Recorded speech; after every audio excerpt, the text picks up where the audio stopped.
Hello, I have a confession to make.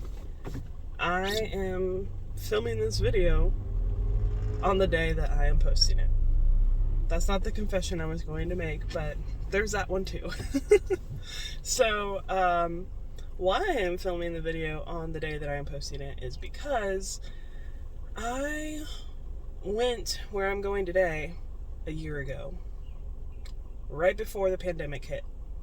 And when the pandemic hit, I decided, well, I'll just wait and post this blog post when it's a good time to post. And at the time, I wasn't doing YouTube videos. So I have zero footage from our time at this place. Well, you already know the name of the place because you read the title of the video. So I have zero footage of our time at the Railroad Museum. Except for one video, but it's in portrait mode, so that will be seen on Instagram, not on here. I am in line to get breakfast as usual on a Saturday morning on my way to do something, but this time it's not hiking because today it's raining, and this is not the ideal what I wanted to shoot the video. I tried to shoot it earlier this week, but hit it at a wrong time and they were closed. They are closed on Mondays and Tuesdays, and I didn't realize it until it was too late. So here we are on a Saturday, rainy Saturday. Hopefully they're open despite the rain. I don't know if they will be or not.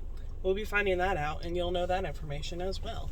So even if they're not, I'm going to at least be able to show you the outside of the place and tell you a little more about the Tennessee Valley Railroad Museum.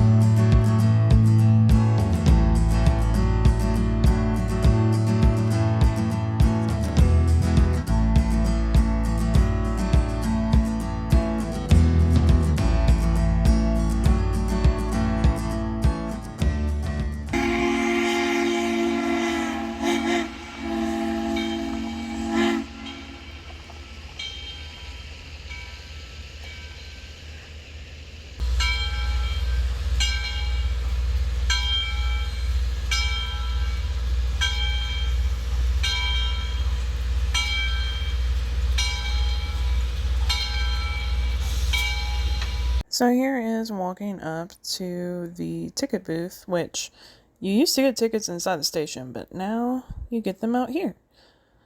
And this is the entrance that you walk through, which is actually walking through the museum, basically. The Tennessee Valley Railroad Museum began in 1961.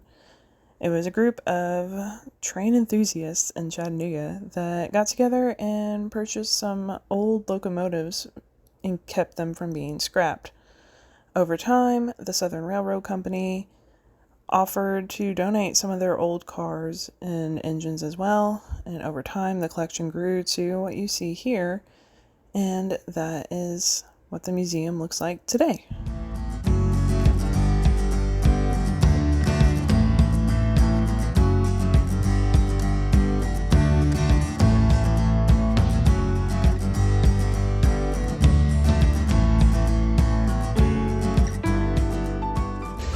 Necessarily recommend coming back here all the way because even though the path continues on, they've got like railroad ties and like repair equipment and stuff back there, so I don't think you're really supposed to be back there. But up front here there's a nice picnic area, and you can hear how loud that diesel engine is. I don't know what that train is. I'm really curious. It's got a few diner cars on it and some coach cars. And it's like here on the siding, it's not at the station. There's Grand Junction Station, that big building right there. And this is like a new ticket booth because you used to get the tickets from in there in the station. I guess because of everything going on, they're doing tickets out of the ticket booth instead. So that is different. That was not like that when I was here last. So it used to be you would go in the ticket room in the station, but you can still ride a train and I'm not doing that today. I don't have time, obviously. I have to post this video, so, but, wow, there goes the steam locomotive.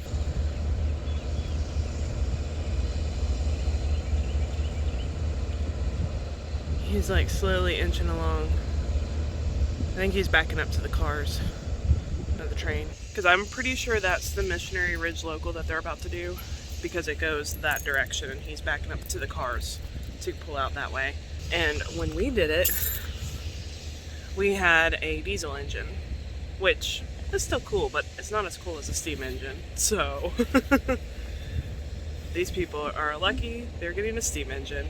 Got in the car real quick. You don't know what kind of engine you're gonna get when you go on these tours. You don't know what kind of coach cars you're gonna get either. So it makes it kind of more fun though, because it's a surprise. You don't know what you're gonna get till you get there. They could tell you when you get your tickets what it's gonna be, but at any given time they could change it out based on like if one of them breaks down or like weather issues, anything really. They have the right to change the cars and the engines as they need to. I did not venture inside the museum area because that is like right there, the train yard that you reach right at the beginning, right before you go to the station. Because there's a sign that says wristbands required beyond this point, which means you have to pay, because obviously you got to pay to be in the museum. So yeah, I didn't go in because I didn't want to break the rules, and I was gonna ask about it, but then like a long line came because I think this train is gonna be leaving soon, so everybody's trying to get their tickets and stuff so they can board the train, and I didn't want to get mixed up in that because I'm not riding the train, so I don't want to get in the way of everybody that's trying to ride the train. So I am just gonna wait here a minute for the line to die down, and then I'll ask and see, because I'm curious how much it costs if you just want to tour the museum and you don't want to do the train ride. So as I mentioned earlier, I believe this train is the Missionary Ridge Local. On the Missionary Ridge Local, I highly recommend that trip. It's their most popular trip. It is the shortest trip that they offer as well. It's about an hour, and it is a 15-minute ride down the railroad for 3 miles, and over that span of time you will go over the Chickamauga Creek, hear more about the history of railroad in Chattanooga, and some other neat facts and stuff about the trains. I think the coolest part of the trip though is being able to go through the Missionary Ridge Tunnel. It was built in 1858 by hand carved stone, and it took them like 3 years to build it. It was later abandoned because as trains grew bigger, modern trains grew bigger, they outgrew the tunnel, so they would no longer fit. Plus, it was only one line that went through the tunnel, and railways were soon like 2 lanes basically, like side-by-side tracks all the time. So it just became a traffic jam spot, and they just decided, you know what, we don't need this. So Southern Railroad, at the time that was the company that owned all the rails around here, they just diverted the traffic and made the rail further over instead, and just completely bypassed that section. So it's 3 miles of track that they abandoned, and 1969 the Tennessee Valley Railroad Museum was able to obtain it. So it was pretty cool that they have that. But anyways, the train continues on past the tunnel, and it ends at a turntable, which was originally built for Macon, Georgia, and they ended up again, it ended up being too small for them. So noticing a theme here. So everything at this museum is too small for somebody. So so the turntable is pretty cool. The turntable was built in 1962 and was given to the museum in 1982. It was a hand-powered, manual labor-powered turntable, but the museum fitted a 25 horsepower motor to it, so no, it no longer is man-powered. I don't know if they could get people to agree to work here to turn the train every time that they do a Missionary Ridge local trip. On the train ride, you will actually get off at the East Chattanooga station, and that's where the turntable is, and you'll get to watch them turn the engine around, which is really cool. While you're waiting for them to like re-hook up the train and everything, you get to go over to the restoration shop, which is just right there also, and see some other old trains that they're working on fixing up and restoring, and get to hear a little more about the maintenance shop, which is for restoration and maintenance. So it's pretty cool. And then you're there for like 20 minutes, I would say, for the turntable demonstration, and then like 10 minutes for the talk at the restoration shop, and then back on the train and 15 minutes ride back. So it's a great ride for kids. It'll keep them entertained. It's not like a 3-hour long train ride and they're going to be bored out of their mind. Like, there's enough stuff to see. It's really cool going through the tunnel and like going over the creek and seeing the water. So it's a very scenic trip. Only 15 minutes there and 15 minutes back. And then it's really cool to see all the old trains and the turntable demonstrations. So I always see tons of kids. I just saw a ton of kids this morning. Like, it's definitely a very kid-friendly trip. Highly recommend it. If you have a family and you're looking for something fun to do with the kids that they'll enjoy, I think they'll enjoy it.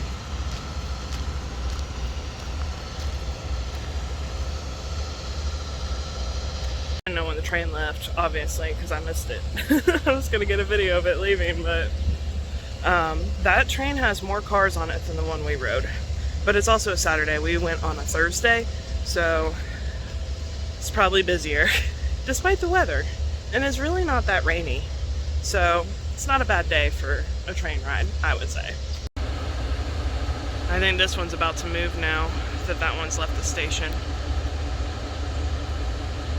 And there it goes.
They're gonna back the train up now.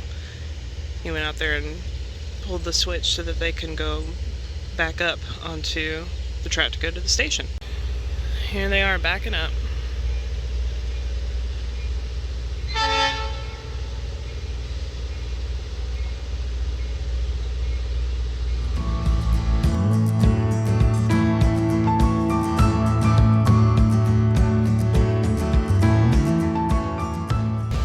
I wonder if they're connecting these cars. I think they're going to connect these cars. Couple them together. Yep, that's exactly what they're doing.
And there he goes, pulling the switch again.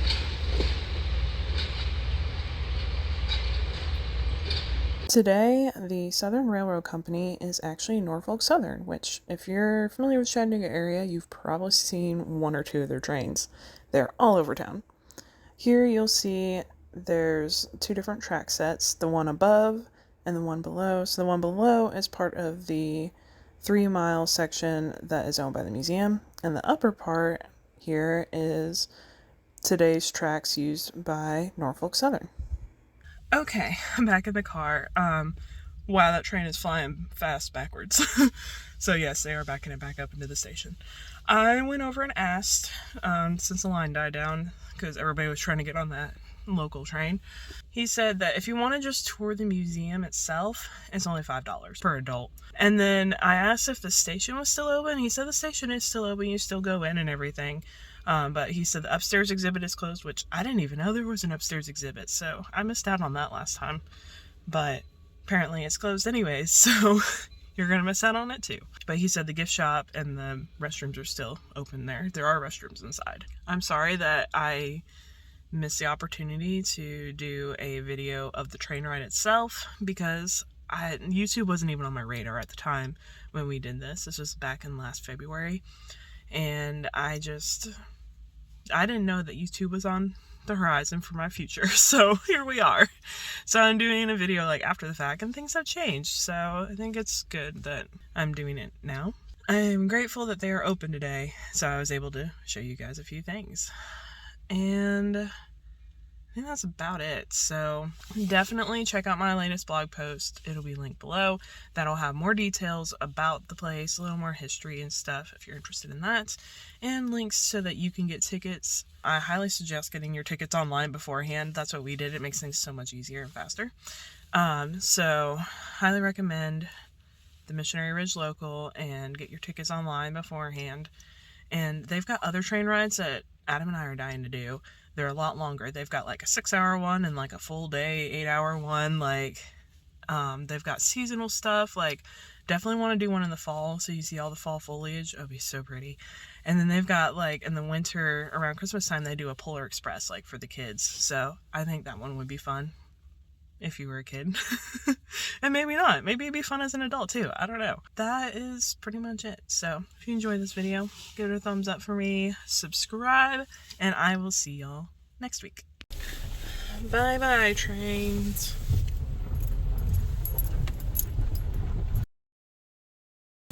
Forgot to mention, this is the siding that they use to turn the trains around. So you'll see there's the station, and this is where the engine will come up that siding there, come up here to turn around and go to the front of the train if they want to go that direction, and if the engine's up here, and vice versa.